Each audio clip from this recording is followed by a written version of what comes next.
ஆட்ட நாயகனும் நானே, தொடர் நாயகனும் நானே அப்படின்ற மாரி கம்பீர் அண்ட் அகல்கர் கூட்டணிக்கு பார்த்தீங்கன்னா, சரியான பதிலடி வந்து ரோஹித் சர்மா குடுத்திருக்காரு. 2027ஓட ஸ்பாட்ட வந்து பார்த்தீங்கன்னா, 2 பேருமே சரியா ஃபில் அப் பண்ணியிருக்காங்க. இதுக்கப்புறமேட்டு இவங்கள எப்ப நம்ம பார்க்க முடியும் அப்படின்னு கேட்டீங்கன்னா, நவம்பர் 30ஆம் தேதி சவுத் ஆப்பிரிக்கா எதிரா பார்த்தீங்கன்னா, இந்தியா நடக்கக்கூடிய ஓடிஐல தான் நம்ம அவங்கள பார்க்க முடியும். அடுத்தடுத்து என்ன நடக்க போகுது எல்லாத்தையுமே நம்ம ஃபுல்லாவே பார்த்துடலாம். ஹாய் மக்களே! நான் உங்க ஷாம். நெறைய பேர் வீடியோ பார்க்குறீங்க. லைக் பண்ணாம பார்க்குறீங்க. லைக் பண்ணிட்டு பார்த்தீங்க அப்படின்னா ரொம்பவே சந்தோஷமா இருக்கும். இந்த வீடியோ வந்து நெறைய பேருக்கு ஷேர் ஆகும். அதாவது உலக சாதனை படைச்சிருக்காரு அப்படின்னே சொல்லலாம். சச்சினோட அ சாதனைய வந்து சமன் பண்ணியிருக்காரு. ஆஸ்திரேலியாவுக்கு எதிரா அதிக சதங்கள் அடிச்சது பார்த்தீங்கன்னா இவர் தான். இந்த மாரி நெறைய சதங்கள வந்து பார்த்தீங்கன்னா, அடிச்சு வந்து துவம்சம் பண்ணிட்டாரு. ஒரு மேட்ச் ஃபிட்னஸ் இல்ல.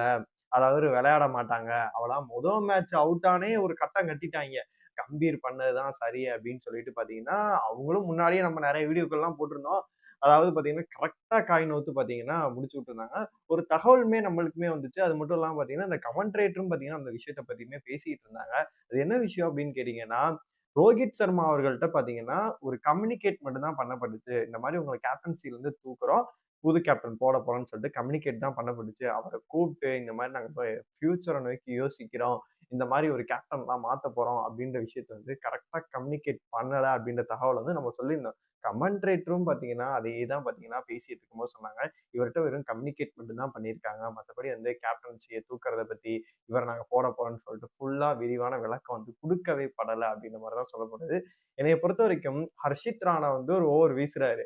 அதாவது ரோஹித் சர்மா முடிச்சோனே ஒரு விஷயம் சொன்னான். அதையும் நம்ம ஷேர் பண்ணி சொல்லுவோம். அதாவது ஹர்ஷித் ராணா ஓவர் வீசிட்டு இருக்காரு. பார்த்தீங்கன்னா, கரெக்ட்டா பால் வந்து இதாகல.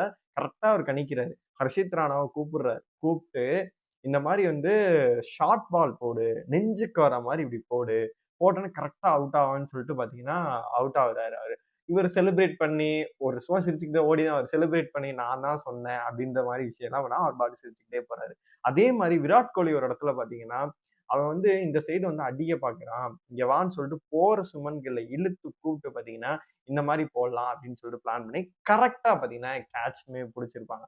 அந்த மாரி இவங்களோட அனுபவங்கள்லாம் வந்து ரொம்பவே வந்து இந்தியாவுக்கு வந்து யூஸ் ஆகும். டீமுக்கு வந்து ரொம்பவே வந்து யூஸ் ஆகும். அது மட்டும் இல்லாம அடுத்த கட்டத்துக்கும் கொண்டு போகும். இந்த சீரியஸ் வந்து வாஷ் அவுட் ஆகாம தடுத்ததே யாரு அப்படின்னு கேட்டீங்கன்னா, ரோஹித் சர்மா அவர்கள் தான். இந்த தொடர்லயே அதிக ரன்கள் 202 ரன்கள் வந்து பார்த்தீங்கன்னா, அவர் தான் அடிச்சிருக்காரு. யாருமே அடிக்கவே இல்ல. அதுக்கப்புறமேட்டு கோலி ஒரு 70 ரன் பக்கம் வந்து பார்த்தீங்கன்னா, லாஸ்ட் மேட்ச்ல அடிச்சாரு. ஸ்ரேயஸ் ஐயரும் பார்த்தீங்கன்னா நல்லா விளையாண்டாரு. மத்தபடி யாருமே அந்த அளவு கான்ட்ரிபியூஷன் குடுக்கவே இல்ல. பவுலிங்க பொறுத்தளவு பார்த்தீங்கன்னா, எல்லாருமே நல்லாவே பண்ணியிருந்தாங்க. ஃபர்ஸ்ட் மேட்ச் ரெயின் வந்துச்சு. அந்த மேட்ச்ல டாஸ ஜெயிச்சு குல்தீப் யாதவ் உள்ள இருந்திருந்தாரு அப்டின்னா, கண்டிப்பா அந்த மேட்ச்ச ஜெயிச்சிருக்கலாம். இன்னைக்கு இந்த தொடரையும் பார்த்தீங்கன்னா ஜெயிச்சிருக்கலாம். இப்ப சவுத் ஆப்பிரிக்கா எதிரா ஒன் டே இருக்கு. இப்ப ஆஸ்திரேலியாக்கு எதிரா ஒன் டே இருக்கு. இன்னும் ஒரு 9 மேட்ச்கள் இருக்குன்னு நெனைக்கிறேன். இந்த 9 மேட்ச்ல ஒரு 6 மேட்ச் வந்து பார்த்தீங்கன்னா, வைஸ் கேப்டனா வந்து நீங்க சுமன் கில்ல போடுங்க. கேப்டனா வந்து ரோஹித் சர்மாவ போட்டிருந்திருக்கலாம். போட்டிருந்து எப்டி எப்டிலாம் அவர் ஆடுறாரு, என்னென்ன ஸ்ட்ராட்டஜி எல்லாம் அவர் வந்து பயன்படுத்துறாரு அப்படின்னு சொல்லி. இப்போ ஒரு பிளேயரா இருக்கும்போது வந்து பார்த்தீங்கன்னா, அப்பவே நெறைய ஸ்ட்ராட்டஜி எல்லாம் சொல்றாரு. இதே கேப்டனா இருக்கும்போது கரெக்ட்டான ஓவர வந்து T20 வேர்ல்டு கப் நம்ம பார்த்தோம். இந்த சவுத் ஆப்பிரிக்கா லிட்டரலி ஜெயிச்சிருச்சு அப்படின்னு நினைச்சு டிவி எல்லாம் ஆஃப் பண்ணிட்டாங்க. ஏன்னா பாலுக்கு பால் இருக்கு. அப்படி ஒரு இது போயிட்டு இருக்கு ஸ்ட்ராட்டஜி. அப்படி இருக்கும்போது கரெக்ட்டான நேரத்துல வந்து பாத்தீங்கன்னா, ஒரு ஓவர குடுக்கிறதா இருக்கட்டும், கரெக்ட்டா வந்து பாத்தீங்கன்னா, ஒரு பிரேக்க குடுக்கிறதா இருக்கட்டும், ரோஹித் சர்மா அவர்கள் பண்ணுவாரு. அவங்க வந்து ஆல்மோஸ்ட் வந்து பாத்தீங்கன்னா, அவங்க கெரியரோட உச்சத்துல இருந்து பாத்தீங்கன்னா, ரிட்டயர் ஆயிட்டு, இப்போ ஒரு ஸ்டேஜ்க்கு வந்துட்டாங்க. அப்படி இருக்கும்போது, அவங்க வழி அனுப்பி வைக்கும்போது ஒரு சூப்பரான இதுல இருக்கணும் அப்படின்னு சொல்லிட்டு தான் பிளான் பண்ணேன். ஆனா அதெல்லாம் முடியாது. நாங்க தலைகீழாகத்தான் குதிப்பேன் அப்படின்னு சொல்றதுக்கு வந்து பாத்தீங்கன்னா, மிகப்பெரிய ஒரு எக்ஸாம்பிளா இருந்துச்சு அப்படின்னே சொல்லலாம். இந்த ஆஸ்திரேலியா சீரிஸ்க்கு எதிரா வந்து ரோஹித் சர்மா பண்ண சாதனைகள்லாம் என்னென்ன அப்படின்னு பாத்தீங்கன்னா, 12 சதங்கள் பாத்தீங்கன்னா, இதுவரைக்கும் அவர் டெஸ்ட்ல போட்டிருக்காரு. 33 சதங்கள் பாத்தீங்கன்னா, ஒருநாள் போட்டிகள்ல போட்டிருக்காரு. 5 சதங்கள் பாத்தீங்கன்னா, T20ல போட்டிருக்காரு. இதன் மூலம் பாத்தீங்கன்னா, 3 விதமான ஃபார்மட்லயே வந்து அதிக சதங்கள் வந்து எடுத்தது. அது மட்டும் இல்லாம இந்த உலக சாதனை வந்து படைத்த ஒரே ஆள் அப்படின்ற ஒரு திறமையும் வந்து அவருக்கு இருக்கு.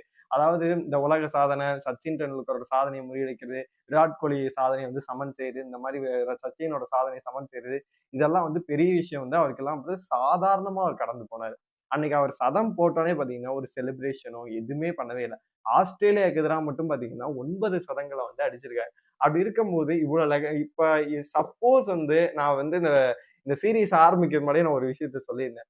அதாவது 2 பேரும் டக் அவுட்டே ஆகட்டும். தூக்கட்டும் இந்தியா அவுட்டு. அது கூட பிரச்சனை இல்ல. ஃபேன்ஸ் வந்து செலிப்ரேட் தான் பண்ணுவாங்க. மொத மேட்ச் இதாகும்போதே எல்லாம் கட்டம் கட்ட ஆரம்பிச்சுட்டான். ஐய்யய்யோ! முடிஞ்சு போச்சுடா அப்படின்ற மாரி. அதே மாரி பார்த்தீங்கன்னா, இந்த 3 மேட்ச் வந்து இவங்க சரியா பெர்ஃபார்ம் பண்ணல. சுமன் கில் வந்து ஒரு 50 2 இதுல வந்து 50 ஒரு 45 அப்படின்னு அடிச்சிருந்தாருன்னா, சுமன் கில் தான்ப்பா. இவங்க வந்து கரெக்ட்டான இருக்காங்க. ஜெய்ஸ்வால் தான் ஃபர்ஸ்ட் பிளேஸ்க்கு வரணும் ஓப்பனிங்க்கு. ஒன் டவுன் பார்த்தீங்கன்னா, ஆல்ரெடி வந்து நெறைய பேத்த வந்து தேத்தியும் வச்சிருக்காங்க. கேல கூட வந்து ஒன் டவுன் இறக்கறதுக்கான வாய்ப்புகள் கூட அதிகமாவே இருக்கும். இன்னொரு பிளேயர கூட பார்த்தீங்கன்னா, ரெடி பண்ணி கூட கொண்டு வருவாங்க. அந்த ருத்ராஜா இருக்கட்டும், ஒரு சில நபர்கள்லாம் சஞ்சுவா இருக்கட்டும், இவங்களெல்லாம் வந்து ஒன் டேக்கெல்லாம் வந்து நெறைய கான்ட்ரிபியூட் சஞ்சுவெல்லாம் ஒன் டேல நெறைய கான்ட்ரிபியூட்லாம் பண்ணியிருக்காரு. அப்படி இருந்தாலும் அவங்கலாம் கொண்டு வர வாய்ப்புகளே இல்ல. அது இவங்கள அழகா வந்து பார்த்தீங்கன்னா நீக்கிட்டு இது பண்ணிருவாங்க. இன்னொன்னு என்ன சொன்னாங்க அப்படின்னா, இந்த மேட்ச் முடிஞ்சோனே இவங்க வந்து லண்டன் இவர் கோலி போயிருவாரு. இவரு இது போயிருவாரு. மேட்ச் பிராக்டிஸ் சுத்தமாவே இல்ல. அதனால தான் வந்து ஃபர்ஸ்ட் மேட்ச்ல ஸ்ட்ரகிள் பண்றாங்க அப்படின்னு சொல்லிட்டு. அப்படி இவ்ளோ நாள் 5 மாசம் 4 மாசம் வந்து ஒரு இன்டர்நேஷனல் மேட்ச்சும் விளையாடாம, ஒரு ஐபிஎல் மட்டும் விளையாண்டு அதுக்கப்புறமேட்டு இந்த மேட்ச் விளையாடுறாங்க. அப்படி இருக்கும்போதே அதே ஃபிட்னஸோட பார்த்தீங்கன்னா, இவர் ஒரு டோர்னமெண்ட்ல அதிக ரன்கள் அடிச்சது, மேன் ஆஃப் த மேட்ச் வாங்குறாரு. அவரு ஓரளவு பார்த்தீங்கன்னா, கான்ட்ரிபியூஷன் பண்ணிட்டு போறாரு. அப்படி இருக்கும்போது, தொடர்ந்து இவங்க வந்து பார்த்தீங்கன்னா, 2027 வந்து மனதில் கொண்டு தான் பார்த்தீங்கன்னா, T20 டெஸ்ட் இதெல்லாம் வேண்டாம். நம்ம வந்து 2027 நம்ம ஜெயிச்சு குடுத்துட்டு நம்ம போயிரலாம் அப்படின்ற ஒரு முடிவுக்கு வந்தாங்க. அப்படி இருக்கும்போது, இவங்க பண்ற பாலிடிக்ஸ் இதெல்லாம் பார்க்கும்போது ரொம்பவே இதா இருக்கு. ஃபேன்ஸ் தான் ரொம்பவே வந்து பார்த்தீங்கன்னா, என்னதான் சொல்லு, இந்த தொடரே வந்து வாஷ் அவுட் ஆகாம தடுத்ததே வந்து இவங்க தான். இத நீங்க மாத்த முடியுமா? 2027 கண்டிப்பா அவங்க ஸ்குவாட்ல இருப்பாங்க. இன்னும் நடக்கக்கூடிய மேட்ச் எல்லாத்துலயும் பார்த்தீங்கன்னா, இந்தியால தான் நடக்குது. அந்த பிட்ச் ஆஸ்திரேலியா பிட்ச்சே வந்து பத்தி அவர் சொல்றாரு. அதாவது யங்ஸ்டர்ஸ்க்கெல்லாம் வந்து பார்த்தீங்கன்னா, நாங்க இது பண்ணுவோம். அட்வைஸ் பண்ற இடத்துல தான் நான் இருக்கேன். அது மட்டும் இல்லாம, இங்க இருக்க பிளேயர்லாம் சூப்பரான பிளேயரு. இங்க விளையாடுறது வந்து சவாலாக இருக்கும். அதனால மனதுல வச்சுக்கிட்டு தான் வந்து பார்த்தீங்கன்னா, அதுக்கேத்த மாரி விளையாடுறேன் அப்படின்ற மாரி சொல்றாரு. அப்படி இருக்கும்போது இந்தியால விளையாண்டாரு அப்படின்னா, கண்டிப்பா வந்து சூப்பராவே இருக்கும். பிட்ச் எல்லா கண்டிஷனும் அவருக்கு தெரியும். ஆனா இங்கேயுமே என்னைய பொறுத்தவரைக்கும் நான் இப்பயே பிரெடிக்ட் பண்றது என்ன அப்டின்னா, ஒரு இரட்டை சதம் வந்து இவர் அடிக்கணும் திரும்பி. அதே மாரி கோலி வந்து திரும்பி ஒரு சதத்த அடிக்கணும். அடிச்சாரு அப்டின்னா, கண்டிப்பா 2027ஓட ஸ்லாட்ட வந்து பார்த்தீங்கன்னா, 2 பேரும் ஆல்மோஸ்ட் இப்போ வந்து என்ன பேச்சுக்கள் அடிபட்டுட்டு இருக்குன்னா, இவங்களோட கம்பி இந்த செலக்ஷன் டீம் வந்து தப்பா பண்ணிட்டாங்க. கேப்டன்சி இவர்ட்டயே குடுத்துருந்துருக்கணும். கண்டிப்பா அந்த சீரிஸ வந்து வின் பண்ணி குடுத்துருப்பாரு.